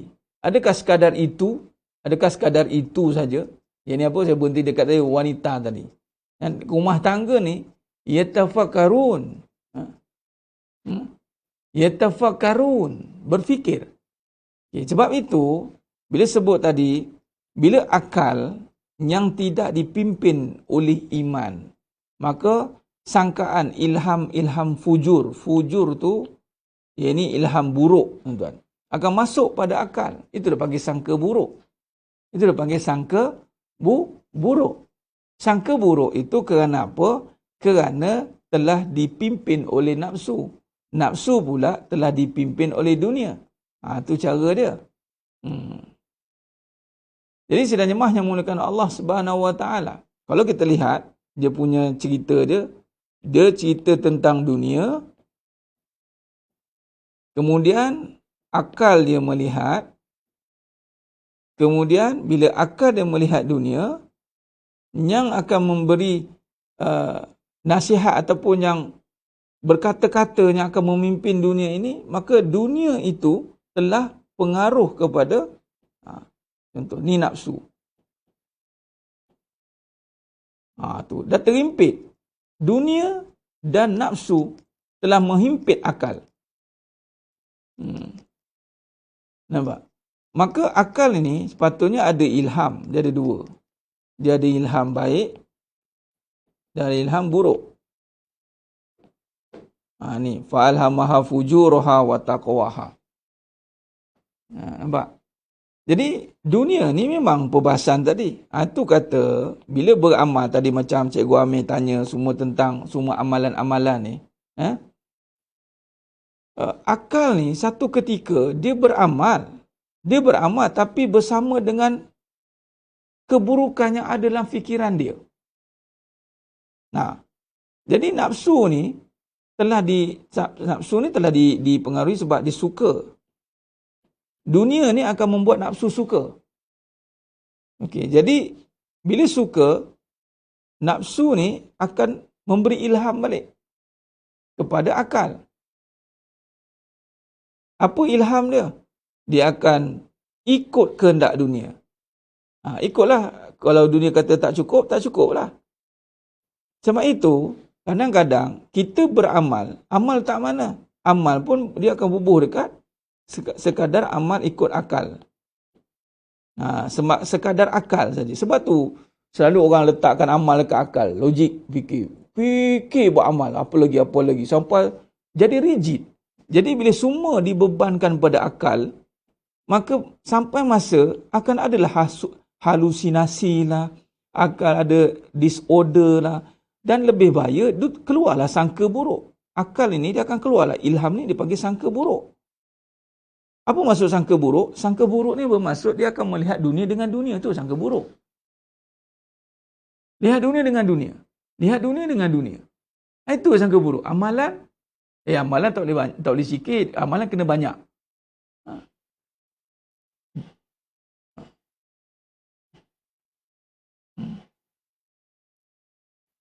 Bagaimana sentiasa dapat ilham bukan fujur? Ilham itu boleh ada dua. Cikgu Amir Hamzah, saya cakap ilham ni ada dua. Ilham fujur, ilham taqwa. Dia ada dua. Ilham ni, Allah kata ada dua. Ilham baik, ilham buruk. Bukan macam mana sentiasa dapat ilham bukan fujur. Ilham baik. Ilham tu, ilham fujur, ilham taqwa. Fa'alhamaha fujuraha wa taqwaha. Caranya adalah, kalau kita lihat susun atur je, sekarang ni kita tengok dunia kan. Sebab itu, caranya, bila kata tadi sangkaan tu, dunia ni masih berada di depan lagi. Sekarang ni, akal masih ada. Sekarang ni, kan tadi lihat. Soal, lihat dunia sekarang ni kena ubahlah cara lihat dunia. Lihat dengan iman. Lihat dunia dengan iman. Apa maksud lihat dengan iman? Dengan nama Allah. Sebab tu Allah ajar setiap perbuatan dunia yang kita nak lakukan mesti minta pertolongan Allah. Fas'alillah, doa. Bismillah. Akal kena berfikir. Oh, ini dunia milik Allah. Kalau dunia milik Allah, maka tengoklah dengan apa yang Allah kata pada dunia. Bukan apa yang kita kata. Maka nafsu ni akan dihalang seketika. Nafsu ni akan dihalang seketika. Sebab iman dah ambil alih. Lihat dia terus dengan iman. Apa ilmu yang ada?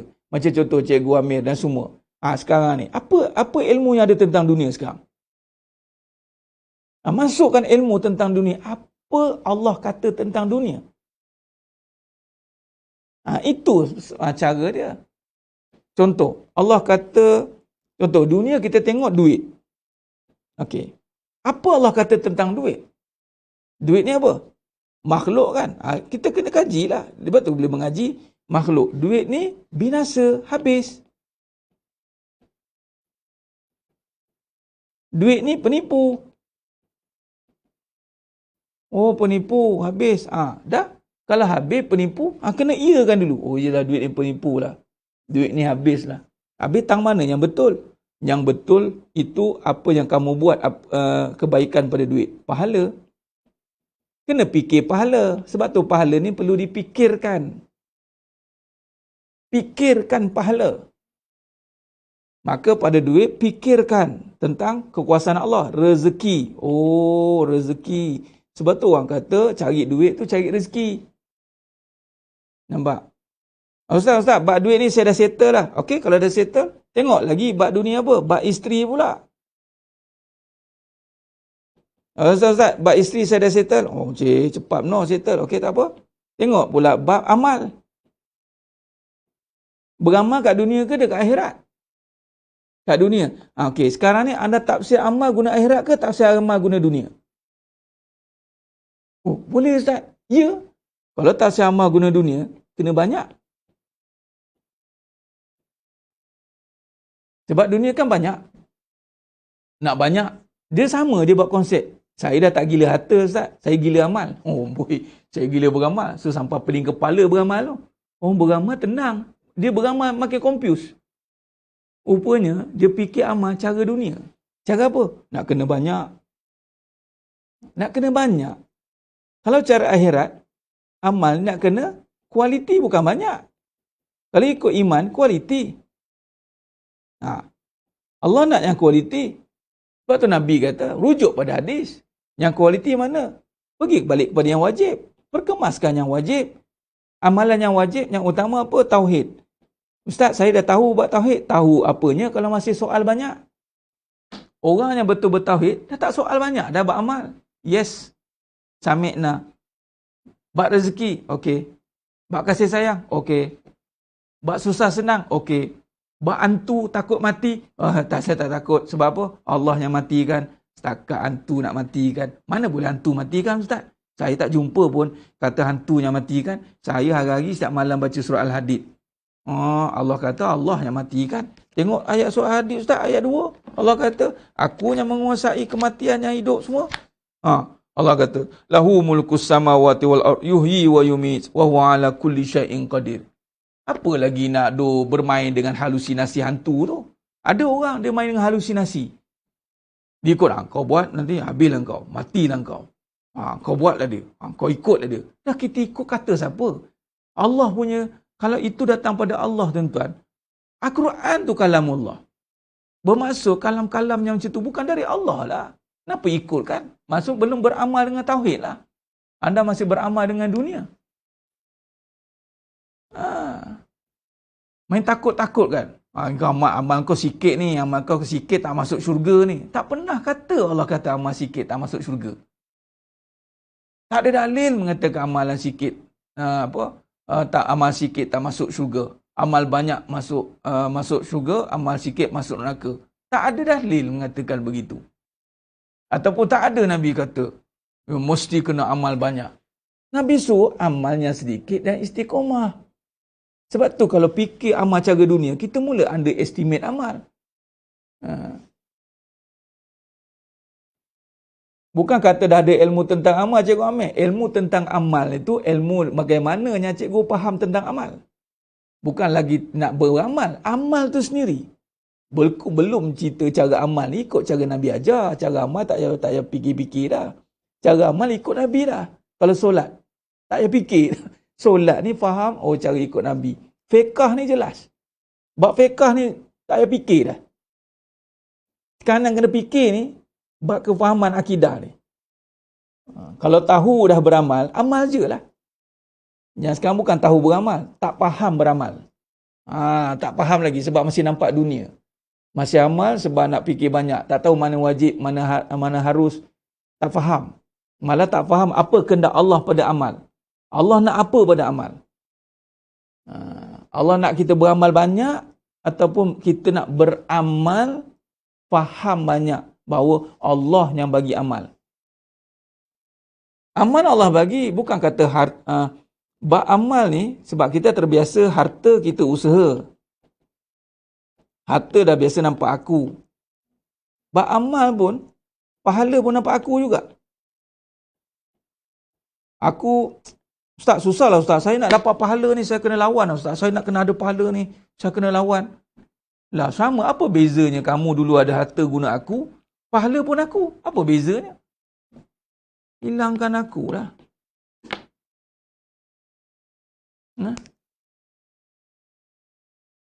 Dia bukan antara umuwadudah. Dia jangan antara. Dua-dua itu Bergabung hati dan amal. Dua-dua sekali. Kita bukan suruh pilih. Yang suruh pilih ni dosa pahala, faham? Ni satu bab lagi kefahaman ni. Dalam bab beramal, bukan suruh pilih-pilih. Yang suruh pilih ni Allah bagi akal, suruh tengok mana dosa, mana pahala. Itu clear.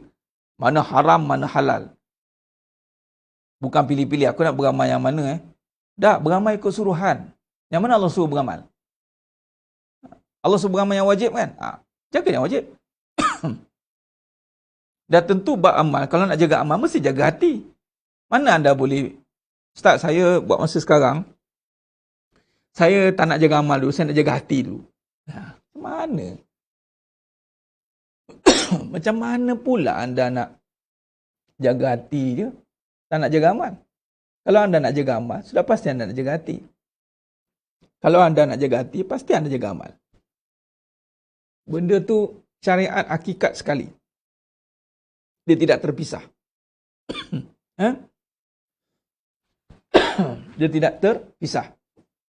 Baik, jadi sidang jemaah yang muliakan Allah SWT. Baik, jadi kesimpulan kita pada malam yang penuh barakah ni, nah, sebab itu amalan, ya, betul tu Tuan Raja Sarizal. Sebab itu bermula dengan la haula wala quwata illa billahil aliyil azim. La haula wala quwata illa billahil aliyil azim. Tak ada daya, tak ada upaya, melainkan dengan izin Allah. Maka yang mendatangkan kebaikan pun Allah, yang menjauhkan kita pada keburukan pun Allah. Itu hadisnya, la haula wala quwata illa billahil aliyil azim. Jadi kena jelas benda tu. Apa yang kita bincangkan di sini adalah bahayanya kalau kita hanya guna akal semata-mata untuk menimbang tara hidup ni. Malah akal kita terpengaruh oleh dunia. Ini. Tak boleh. Jadi anda kena berjuang untuk mengisi akal dengan ilham yang benar. Ini ilham yang bersandarkan kepada iman. Kena ada pengennya beginilah. Dunia itu tetap ada. Dia akan ada duduk nombor satu kat sini. Sebab tu dunia ni yang akan menjadikan kerosakan bagi seluruh amal. Sebagai contoh, macam tadi saya contoh.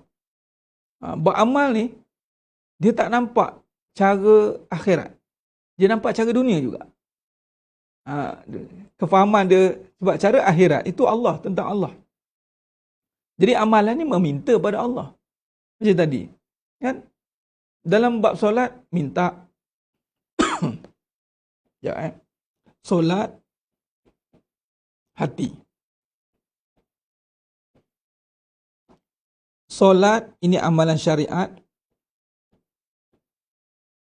Hati amalan hakikat.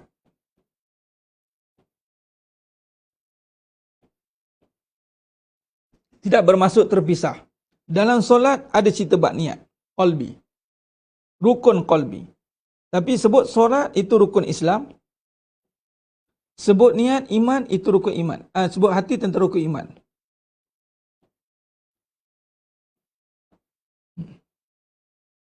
Baik, saya nak tanya dua-dua ni. Dua-dua ni semua yang wajib. Solat wajib. Iman wajib. Wajib beriman. Tuan-tuan, cuba tengok. Dalam bab wajib ni, tak ada diri pun. Tak ada diri. Apa maksud tak ada diri? Solat Nabi Ibrahim doa. Nabi Ibrahim minta ke Allah. Rabbi ja'alni muqimah solat. Wa min zuriyati. Rabbi ja'alni muqimah solat. Ya Allah, jadikan aku orang yang mendirikan solat dan keturunanku. Tuan-tuan, Nabi tuan-tuan. Nabi Ibrahim tuan-tuan. Ada kita nampak solat, nampak aku lah. Aku dia solat. Ini ada doa. Hati, Nabi doa. Syukur. Allahumma a'inni ala zikrika wa syukrika wa husni ibadati. Ya mukallibal qulub, sabbit qalbi ala din wa ala ta'ati. Doa. Tuan-tuan, punya tawaduknya para Nabi faham tentang amal. Amal ni cuma dengan Allah. Bagaimana nampak diri? Sebab tu kan saya cakap tadi, masih tertipu dengan akal yang ditakbir oleh nafsu, nafsu yang dipengaruhi oleh dunia. Sebab kita dulu jenis yang dunia, tiba-tiba nak berhijrah kepada agama, bawa juga pahaman dunia tu masuk ke agama. Tu jadi masalah. Sebab tu yang mana kalau depress, stres tu tak jadi selesai masalah. Walaupunlah anda beramal banyak-banyak pun. Sebab masih nampak aku. Dulu jenis struggle nak dunia. Struggle, tak dapat. Kemudian struggle nak beramal. Struggle, tak dapat. Lepas sekali tinggal amal, balik kat dunia balik. No need about fiqah, we don't have, kita tak perlukan fiqah, tak perlukan agama, beragama kemudian nanti, I'll be back katanya. Ingat apa? Comeback macam tu. Dua-dua dia struggle kat dunia, struggle untuk akhirat. Lepas tu dengan Allah, bila beramal, minta tuan-tuan, mintalah dengan Allah. Sebab tu pentingnya mengaji tauhid. Sebab tu bagi saya, sesiapa yang kadang-kadang cakap, saya dah ngaji tauhid Ustaz, saya dah ngaji tauhid. Kita cek amal dia. Kalau amal masih keliru, dia belum ngaji tauhid tuan. Amal masih keliru. Amal ni tuan-tuan, yang wajib pun keliru, hidup pun keliru. Bermaksud, tauhid dia celaru. Ini kata usul ni, usuluddin ni. Ini usul. Sebab tu tak boleh pisah. Tauhid, fiqah, syariat, tak boleh pisah. Nak mengaji, kita boleh fokus. Kalau kita nak mengaji, kita boleh fokus. Ni pengajian fiqah. Ni pengajian akidah. Tapi kalau perbincangan macam ni, kita kena sekali bincang. Mana tauhid dengan Allah? Tak nampak Allah lagi. Nampak amal, nampak diri. Sebab tu kena Allah. Contoh dosa banyak. Nampakkan Allah. Allah Maha Pengampun. Jangan rasa keliru, celaru. Minta ampun sungguh-sungguh dengan Allah. Percayalah Allah ampunkan. Kat situ pun kita gagal lagi. Sebab apa? Bolehkah Allah ampunkan saya, Ustaz? Allah. Boleh ke tak tahan? Itu yang menyebabkan kadang-kadang kita beramal semakin terbeban. Nampak? Tauhid tu tiang agama. Tiang dia, usuluddin. Kalau tauhid ni benar, amalannya benar. Sebab tu jangan kadang-kadang mengaku-ngaku beriman. Sebab tu iman bukannya mengaku. Mengaku iman pembuktian. Buktikan beriman. Bukan mengaku. Mengaku ni bolehlah sebab nak mengucap. Tapi jangan mengaku-ngaku. Sebab Allah uji dengan amal, Allah uji dengan hidup. Beramal pun keliru, hidup pun celaru, tauhid hati-hati. Allah je akan menentukan tauhid kita kat mana. Sebab tu amal jangan lagi keliru. Tahu dengan apa beramal, dengan Allah. Minta kepada Allah. Perkara benda yang besar yang kita kena minta, beri amal kepada kita. Tu. Ya Allah, kurniakan aku. Ni Nabi doa kan? Ya Allah, jadikan aku golongan keturunanku, keturunan yang solat. Kita risau nak solat tak solat. Ada kita minta? Minta ke Allah tak? Mintalah ke Allah. Ya Allah, jadikan anak aku anak yang solat, ya Allah. Macam Nabi Ibrahim doa, tuan-tuan. Hati kita sering bolak-balik. Kita ni minta ke Allah tak? Dah minta Ustaz? Dah minta apa? Tak kenal lah tu. Sebab tu kalau minta, bila saya kata dah minta belum? Syarat nak minta kena kenal. Soalannya kalau kata dah kenal Allah belum? Kan sekarang tanya soalan kenal Allah tu macam soalan tak beradab sebenarnya. Tapi boleh je kalau nak tanya. Dah kenal Allah belum? Dah. Dengan apa? Saya minta ke Allah Ustaz. Tu jawapan dia. Tanda kenal minta. Sebab apa minta ke Allah? Sebab Allahus Samad. Saya kenal Allah sebab Allah lah yang bagi semua hajat saya. Jadi beramal ni saya tak nampak hajat orang lain. Orang yang boleh bagi amal, saya nampak Allah je boleh bagi saya beramal. Jadi saya berhajat sungguh dengan Allah. Bab dunia macam mana pula? Bab dunia terbagi kepada dua pula Ustaz.